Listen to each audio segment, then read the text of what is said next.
Professeur Patrick Lumumba, Kenyan de nationalité, une personnalité très forte de caractère panafricaniste, panafricain, a eu des propos très intéressants. Suivant. Parfois, je souhaite, et je le dis sérieusement, que nous aussi ayons l'arme nucléaire, car c'est ce que comprennent l'Europe et l'Amérique. Merci. Waouh! Donc, monsieur pense que si l'Afrique avait des bombes nucléaires, nous recevrons beaucoup plus de respect qu'on en reçoit aujourd'hui venant de l'Europe et des États-Unis. Est-ce que vous êtes d'accord? Waouh! Très intéressant. On va suivre très rapidement ce qu'il a à dire dans son discours. Un homme qui ne mâche pas ses mots. Très impressionnant, une très belle voix, très charismatique, très fort. Suivant. Merci, ceux qui ont été prononcés avant moi. Et rappelons-nous que l'ingérence en Afrique a commencé avec l'esclavage, lorsque l'esclavage avait perdu sa valeur. Elle est passée à la colonisation. Et c'est dans ce contexte qu'il faut voir Berlin. Lorsque les puissances européennes siégeaient à Berlin et divisaient le continent africain en sphères d'influence. Lorsque la colonisation a perdu de son éclat à cause d'une combinaison de réalités soudaines et d'agitations en provenance du continent, nous avons retrouvé notre indépendance. Mais comme le disait John Henry Clough, ce grand Afro-Américain, nous avons retrouvé notre indépendance en imitant les systèmes de gouvernance européens. Et il affirme, à juste titre, qu'aucun pays africain ne réussira jamais sur la base de ces systèmes. Waouh! Waouh! Donc, les Africains, malgré les difficultés qu'ils ont vécues, la peine, la douleur qui a été infligée à travers l'esclavage, la colonisation qui a pris le dessus, qui a enfoncé, renforcé, qui a piétiné, en tout cas, toutes ces têtes qui se levaient, qui a fait souffrir une grande popularité, une grande population africaine. Malgré la liberté semblante qu'on a accordée aux Africains, c'est-à-dire la fin de la colonisation, disons enfin, vous êtes libres, vous pouvez vivre votre vie. Ça a été du mascarade, c'était du n'importe quoi, parce que la finalité était quoi? Vous êtes libre, mais pourvu que vous appliquiez ce que nous appelons démocratie. Vous êtes libre pourvu que vous fassiez des élections comme on vous l'a appris, comme on le fait chez nous évidemment. C'est-à-dire, vous n'êtes pas vraiment libre parce que vous ne pouvez pas faire ce que vous désirez. Ok, la liberté serait peut-être que les Africains redeviennent ce qu'ils étaient dans le passé, n'est-ce pas? C'est ça la liberté. L'authenticité, c'est-à-dire vivre sa vie comme on a été dans le passé. Mais du moment qu'on est quantifié, on est mesuré par rapport à l'application des leçons qui nous ont été infligées par les fouets, les battements, la torture, est-ce qu'on est vraiment libre? Et voilà, il dit c'est impossible de progresser s'il faut imposer à tout le monde un système démocratique qui n'est pas naturellement africain. Suivant. Après cela, le projet néocolonial a été institué et nous nous souviendrons tous du livre de Kwame Nkrumah, Néocolonialism, The Last Stage of Imperialism, et il y parle du plus dangereux. Nous sommes désormais dans une phase néocoloniale où les puissances européennes sont à leur paroxysme diabolique. Au moment où les Américains sont les plus diaboliques, et cela ne m'échappe pas, ils se réuniront à Hiroshima la semaine prochaine dans le cadre du G7. Et comment interfèrent-ils? Ils interviennent militairement. Alors assurez-vous que vous, les militaires, êtes formés à Sandhurst, à West Point. Donc ils affectent votre esprit. Ils interviennent diplomatiquement, parfois par le biais de la diplomatie de la canonnière. Et c'est pourquoi vous voyez parfois votre ambassadeur européen typique traiter nos chefs d'État de manière condescendante. Ils interviennent par l'intermédiaire d'institutions telles que le FMI et la Banque mondiale. Waouh, très fort. Déjà, c'est pour dire que y a-t-il vraiment des libertés en Afrique si même les ambassadeurs européens ont très peu de respect pour des présidents, des chefs de l'État africains? C'est clair. Vous savez, il y a un pays ici, comment on appelle ça? République démocratique, Congo-Zaïre. Ok. Il y a un ministre américain, un ambassadeur américain a quitté le pays. Vous connaissez le pays. Le pays est divisé par les difficultés, la guerre, les rébellions, tout ça. Le monsieur ambassadeur américain a quitté Kinshasa, est parti dans la partie rebelle pour aller discuter avec ceux qu'on appelle rebelles. Est-ce que ça se fait ou pas? Vous êtes dans un pays hôte. Vous êtes ambassadeur d'un autre pays. Mais vous quittez le pays hôte. C'est-à-dire vous quittez la capitale. Vous partez voir ceux qu'on appelle les rebelles pour avoir des discussions avec eux. Est-ce que c'est faisable? Est-ce qu'un ambassadeur congolais en Afghanistan pourrait partir parler aux talibans pendant que les Américains sont là? Est-ce que c'est faisable? Ça ne se ferait pas. Ça ne serait pas accepté. Il dit encore, prenons un autre exemple très simple, du monsieur sud-africain, c'est-à-dire l'ambassadeur américain en Afrique du Sud, qui il y a quelque temps disait accuser l'Afrique du Sud d'avoir envoyé des armes à la Russie, avoir armé tout ça, ravitaillé la Russie, tout ça. Il s'est permis de dire ça sans passer par les moyens diplomatiques. Normalement, avant de dire de telles histoires, il faudrait passer à travers des moyens diplomatiques, c'est-à-dire attirer l'attention des gouvernants et dire voilà notre plainte. Mais lui a dit je jure.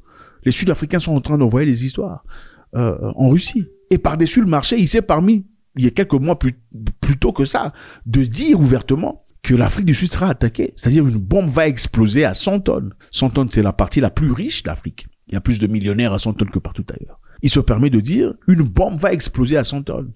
Sans passer par les services de renseignement sud-africains. Sans passer par les autorités sud-africaines. Normalement, même si on a des tels renseignements, qu'est-ce qu'on fait? On va parler à l'hôte. Ok, on va parler aux propriétaires du pays, disant écoutez, voilà, on a telle information, voilà ce qui se passe, qu'est-ce que vous en pensez? On ne se permet pas d'aller sur une plateforme publique pour faire des informations, donner des histoires pareilles et faire peur à la population. Au point où le président de la République sud-africaine il est venu publiquement. C'est comme s'il s'est justifié disant non, nous ne sommes pas contents. Normalement, si vous faites ce genre d'histoire, il faut venir nous dire ça à nous, pas dire ça publiquement parce que nous connaissons notre population. Si c'était un ambassadeur sud-africain aux États-Unis en train de révéler qu'il y a peut-être un monsieur qui va tirer quelque part sans passer par les autorités, vous savez ce qui se passerait? On le foutrait dehors. Suivant. Ils interviennent en veillant à ce, que notre infrastructure économique leur soit redevable grâce à la dollarisation.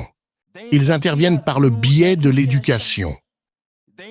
Ils interviennent en influençant nos processus, en nous prêtant des conseillers qui nous disent quoi faire. Le projet néocolonial est bien vivant et il est à son paroxysme le plus dangereux. Et nous, Africains, devons sentir le café. Si nous ne le faisons pas, ils continueront à intervenir. Sinon, comment interviennent-ils? Par l'intermédiaire des ONG, d'ANITA, CEDAR, UKAID, USAID. Ce sont des chevaux de Troie qu'ils introduisent dans nos pays dans le but d'influencer nos processus. Voilà. Donc, l'interférence qu'on applique en Afrique, c'est même jusqu'au niveau des ONG. Les ONG ne sont pas seulement en Afrique pour aider, hein. Ne vous en faites pas. Ce n'est vraiment pas ça. Écoutez, vous pensez qu'il y a des gens qui veulent seulement aider pour gratuit comme ça? Non, absolument pas. Aucune personne, laissez-moi vous dire, n'aide que ça. Enfin, c'est vrai, il y en a, mais bon. Aucune ONG ou une organisation organisée comme ça n'aide que seulement parce qu'ils ont envie d'aider. On aide parce qu'il y a des intérêts. On se sert des ONG pour structurer un mécanisme intellectuel ou une façon de penser. C'est-à-dire, les ONG sont là, nous sommes prêts à vous financer, du moment que vous réfléchissez comme nous. Nous sommes prêts à vous financer du moment que vous acceptez nos systèmes. Vous serez libérés, mais du moment que vous appliquez ce que nous appelons démocratie. Prenons l'exemple de l'Ouganda. Après que le président Museveni ait décidé ce qu'il a décidé, en rapport avec les papas. Il a dit, pas chez moi, regardez ça chez vous. Qu'est-ce qui s'est passé? Les ONG qui donnaient de l'argent aux gens vivant avec le VIH, à hauteur de 300 millions de dollars, ils ont complètement arrêté. Ils ont arrêté. Mais est-ce que ce sont des gens de VIH qui ont décidé la loi, ou bien ce sont des membres du Parlement ougandais qui ont décidé une nouvelle loi? Pourquoi c'est eux qui en subissent les conséquences? Bon, maintenant, est-ce que l'argent des ONG, là, c'est vraiment pour aider les gens vivant avec le VIH, ou c'est une, Trojan Horse, c'est un élément dont on se sert pour un levier de manipulation? Voilà. Voilà pourquoi Papa Thomas Sankara disait la mendicité. On peut pas avoir une mentalité de mendiant et espérant, ce n'est pas possible. La mendicité, la pauvreté commence dans la tête. Quand on est là en attente, ONG, aide, c'est comme ça. Suivant. Et qui infiltrent nos institutions. À l'heure actuelle, si vous regardez la Banque africaine de développement, intéressant. La Banque de développement africain, Bank African Development Bank, est censée être une banque africaine. Suivez les shareholders, c'est-à-dire les comment vous appelez shareholders en français? Les actionnaires. Hein? Regardez les actionnaires de l'African Bank of Development. C'est censé être une banque africaine pour l'Africain. Qui sont les actionnaires? Écoutez. Regardez la participation des Américains, celle des Allemands, celle des Japonais, celle des Français et celle des Européens ont fait leur part. Ils interviennent également par le biais des institutions postcoloniales. Ça, c'est une banque qui est censée être pour les Africains. Mais les actionnaires sont français, américains, allemands. Et comment vous allez décider pour l'Afrique? Ils sont passés par eux. Ce n'est pas possible. Voilà pourquoi même l'Union africaine, l'immeuble a été construit par les Chinois. Comment pouvez-vous décider pour vous-même si on vous sponsorise venant de l'Europe? Ce n'est pas possible. Le Commonwealth, des nations indépendantes, ce ne sont pas des États souverains issus d'une nation francophone. Ce sont les instruments par lesquels ils interviennent. Les Commonwealth, ce n'est pas africain. Les francophones ou la francophonie, ce n'est pas africain. Ce sont les moyens par lesquels on se sert pour manipuler, pour continuer à gérer les Africains. Vos histoires où nous sommes francophones anglo, c'est n'importe quoi. Et comment pouvons-nous alors gérer cette situation? Nous, Africains, devons maintenant commencer à le reconnaître. Et cela a été reconnu dès 1963. Et le président de la Commission est ici. Ils fêteront leurs 60 ans à Addis Abeba, en Éthiopie. Et il y a 60 ans, le 24 mai, Kwame Nkrumah nous avait prévenus. Il a dit que si nous ne sommes pas unis, ils vont intervenir militairement contre nous. Ils vont interférer avec notre économie. Ils vont interférer avec notre agriculture. Ils vont interférer avec notre santé, notre devoir. Et j'espère que lorsque les chefs d'État et de gouvernement africains se réuniront à Addis la semaine prochaine, il ne s'agira pas d'un autre jamboree au cours duquel des discours pro-format seront lus. J'espère que ce sera l'occasion de donner un sens à l'agenda africain 2063. J'espère que ce sera l'occasion de donner un sens à la zone de libre-échange continentale africaine. J'espère que ce sera l'occasion de redynamiser la déclaration de Malabo, la déclaration de Maputo, la déclaration de Yamoussoukro. En d'autres termes, nous, Africains, comme je le conclus, devons cesser de fonctionner en silo. Le Rwanda seul ne pourra pas y faire face. Le Burundi, à lui seul, ne pourra pas y faire face. Mais si nous passons par les instances régionales et à terme par l'Union africaine, nous parviendrons peut-être effectivement à faire tomber ce rempart. Et rappelez-vous, il ne s'agit plus seulement de l'Europe. Il y a une nouvelle ruée vers l'Afrique. Les Chinois sont là, les chars sont là, les Qataris sont là. Ils reviennent tous. Et les bases militaires que vous voyez ici vous disent que si vous ne vous comportez pas bien, nous allons recourir à la force. Waouh! Les bases militaires étrangers, européens, français, américains, chinoises, tout ça là. Les bases sont là. Pourquoi? C'est pour vous rappeler que si vous ne marchez pas selon notre cohérence, notre ligne de pensée, notre façon de voir les choses, nous sommes là pour vous punir. C'est la seule raison pour laquelle les bases sont là. Pourquoi les bases sont là? Pourquoi il n'y a pas des bases africaines quelque part en Europe, en Allemagne ou je sais pas moi? Pourquoi il n'y en a pas? Les bases sont là parce qu'ils sont de retour. Ils sont rentrés. Le travail qu'ils ont fait dans le passé n'a pas été fini. Ils sont là pour continuer. Parfois, je souhaite, et je le dis sérieusement, que nous aussi possédions l'arme nucléaire, car c'est ce que comprennent l'Europe et l'Amérique. Merci. Waouh. Quelquefois, ils pensent que si l'Afrique avait des bombes nucléaires, nous recevrons le respect essentiel, le respect nécessaire venant des États-Unis et d'Europe. A-t-il raison ou tort? A-t-il raison ou tort? Si l'Afrique avait des bombes nucléaires, on recevrait le respect qu'il faut. Regardez comment, dans la salle, nos amis européens, regardez leur visage, regardez un peu l'expression. Intéressant, n'est-ce pas? Regardez un peu l'histoire nous raconte tout. Regardez l'exemple de l'Irak. Si l'Irak avait vraiment des bombes nucléaires, vous pensez qu'il serait parti là-bas? Non, il savait qu'il n'y avait pas de bombes nucléaires là-bas. Il savait pertinemment qu'il n'y en avait pas. Parce que s'il y en avait réellement, quelqu'un en aurait subi les conséquences. Si c'est pas les États-Unis, au moins l'Angleterre aurait reçu un coup au visage, n'est-ce pas?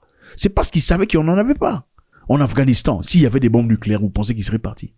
Non. Il ne partirait pas. En Syrie, absolument pas. Vous pensez que si Cuba avait des bombes nucléaires, il serait en train de subir ce qu'il subit économiquement aujourd'hui? Absolument pas. Vous savez pourquoi ils partent pas en Corée du Nord? Malgré qu'il en meurt d'envie? C'est parce qu'il y a une force militaire réelle en Corée du Nord. Écoutez, le criminel n'a peur que des actes criminels. L'homme violent n'a souvent peur que de violence. C'est ça la vérité. Je donne l'exemple d'un pays africain comme l'Afrique du Sud où les ports de tout ça là est autorisé. Vous savez, généralement, les criminels qui font ces histoires-là, qui viennent vous voler, qui viennent tout ça là, c'est généralement des gens qui sont comme, ah oui, il faut dire la vérité, hein.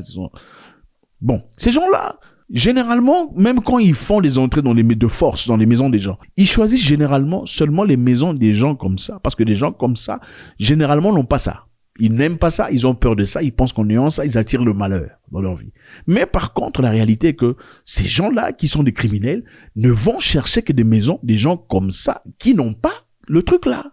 Pourquoi? Parce qu'ils savent que quand tu vas chez quelqu'un qui n'est pas protégé, c'est plus facile d'opérer. Mais ils vont très rarement chez les autres. Les blancs, très rarement ils y vont. Pourquoi? Parce que généralement, oui, ils ont tout ça, ils sont très bien armés, ils sont préparés. C'est ça. Voilà pourquoi, quand vous punissez les gens, pour de vrai, la bêtise s'arrête. Il y a un pays là-bas, ici, quelque part, en Afrique, où il y avait beaucoup d'actes de comment vous appelez ça? Vol à main armée. Vol à main armée. Des gens armés entraient dans les maisons des gens, volaient, pillaient, faisaient des trucs inacceptables. Il y a eu un président qui est venu, qu'est-ce qu'il a fait? À chaque fois qu'on attrapait ces gens-là, on les jetait plus en prison. On les préparait pendant une semaine, on les mettait dans les stades, où on les finissait. On appelle la population, on les finit devant les gens. En moins d'une semaine, cette histoire était finie. Il y avait plus de ces histoires-là. Parce que pourquoi? Ces gens s'y sont rendus compte. Maintenant, il y a un prix à payer. Si on ose faire des bêtises, on en subira les conséquences. Ça ne sera plus une question de prison. Ensuite, prison, tu vas payer, puis tu vas... Non, tu fais ça tant. C'est donnant. Les hommes violents n'ont besoin que de violence pour comprendre. A-t-il raison de dire que l'Afrique a besoin de s'armer sur le plan nucléaire pour recevoir le respect nécessaire? Faites-moi savoir ce que vous en pensez. D'après lui, l'indépendance, c'était fausse. C'était du mascarade. Les gens sont indépendants, prétendument, mais en réalité, il faut appliquer une certaine démocratie selon eux. Sinon, vous n'êtes nulle part. Sinon, vous êtes une dictature. Sinon, vous serez bloqué, vous barricadé, vous serez séquestré. Merci infiniment, les amis. C'est toujours avec beaucoup de plaisir. Faites-moi savoir ce que vous en pensez. God bless.